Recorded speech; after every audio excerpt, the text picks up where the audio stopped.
ഇത് പിണറായി വിജയന് വേണ്ടിയാണ്. ഇന്ന് ഡിവിഷൻ ബെഞ്ചിൽ, ഹൈക്കോടതി ഡിവിഷൻ ബെഞ്ചിൽ ഹാജരാൻ പോകുന്ന ആരാണെന്ന് നിങ്ങൾ ശ്രദ്ധിച്ചോളൂ. ഇന്ത്യയിലെ ഏറ്റവും തലമുതിർന്ന ഒരു സിറ്റിങ്ങിന് കോടിക്കണക്കിന് രൂപ വാങ്ങിക്കുന്ന അഭിഭാഷകരാണ് ഇന്ന് ഹാജരാകുന്നത്. ഇതിനു മുമ്പും കഴിഞ്ഞ 2 വർഷക്കാലമായി ഈ പ്രതിസന്ധികളെ തരണം ചെയ്യാനാണ് ഞാൻ ഏറ്റവും അധികം ബുദ്ധിമുട്ടിയത്.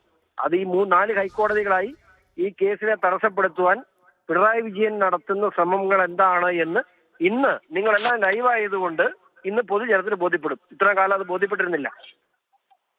ഇത്രയും കാലമായും ഇന്ത്യ മഹാരാജ്യത്ത് ഈ പണത്തിന്റെ പേരിൽ, പണക്കൊഴുപ്പിന്റെ പേരിൽ നിയമത്തെയും അന്വേഷണത്തെയും തടസ്സപ്പെടുത്താൻ 2 വർഷമായി ശ്രമിച്ചിരുന്നതിന്റെ ഫലമാണ് ഇത്രയും കാലം ഈ കേസ് താമസിച്ചു പോയത്.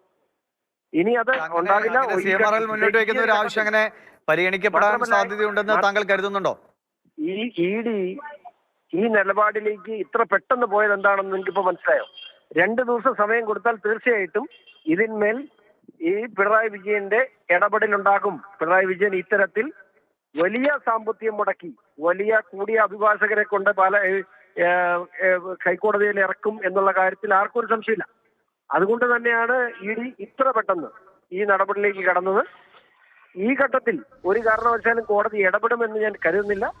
എൻഫോഴ്സ്മെന്റ് ഡയറക്ടറേറ്റിനെയും മുതിർന്ന അഭിഭാഷകർ തന്നെ ഹാജരാകുമെന്നാണ് മാധ്യമങ്ങളിൽ നിന്നും എനിക്കറിയാൻ കഴിഞ്ഞത്.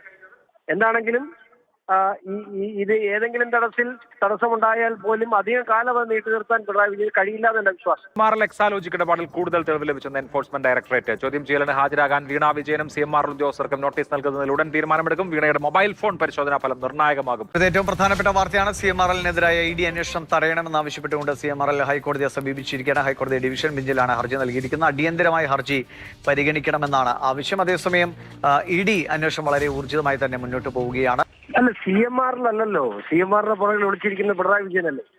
ഈ കാലം അത്രയും മുമ്പിൽ നിന്ന് CMR-ലാണെങ്കിലും